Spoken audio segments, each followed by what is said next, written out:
نجومیانو تنویلی و حدیث کرار دی من صدق کاہنن فقط کفر بما انزل علی محمد صلی اللہ علیہ وسلم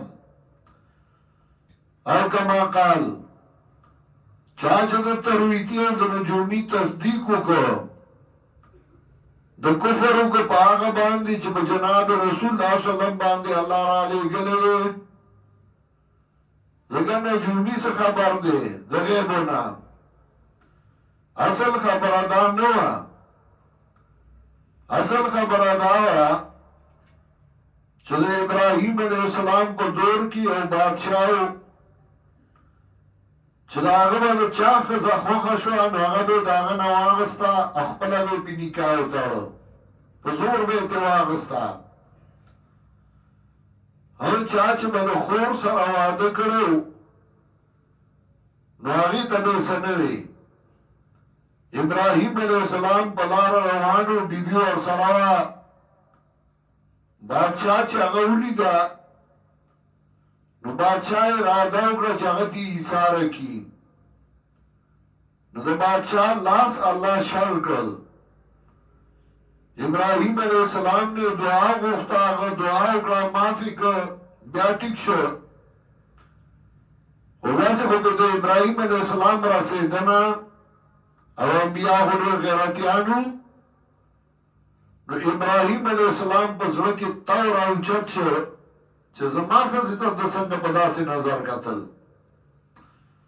الله د هغه د تسلی لپاره ابراهیم علیہ السلام ته وحی راولېږله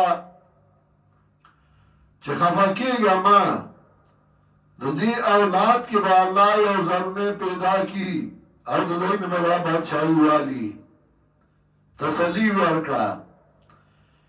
ابراهیم علیہ السلام خپل بچو ته دا پیشنګویی وکړه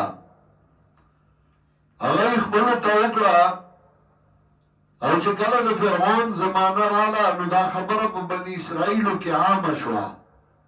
چې موږ کې به سړی پیدا کېږي او دوی نه به بادشاهي علي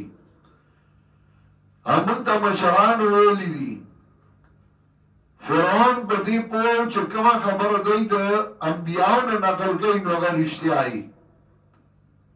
نو هغه وی زمانه به اقتدار علي نو راشه د دوی ډولکان مو پرېږده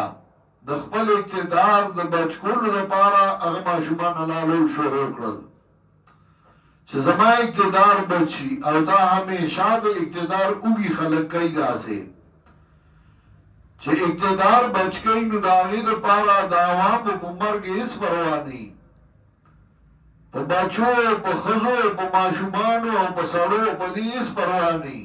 خلق دی کترشی کچھ داغی اقتدار بچی نو اگر دی دا پارا خلق وجل علامہ ابن قیم رحمت اللہ علیہ مفتاح دار سعادہ کی پدی باندې ډېر ښه تفصیل کړی او دا ذکر کړی دی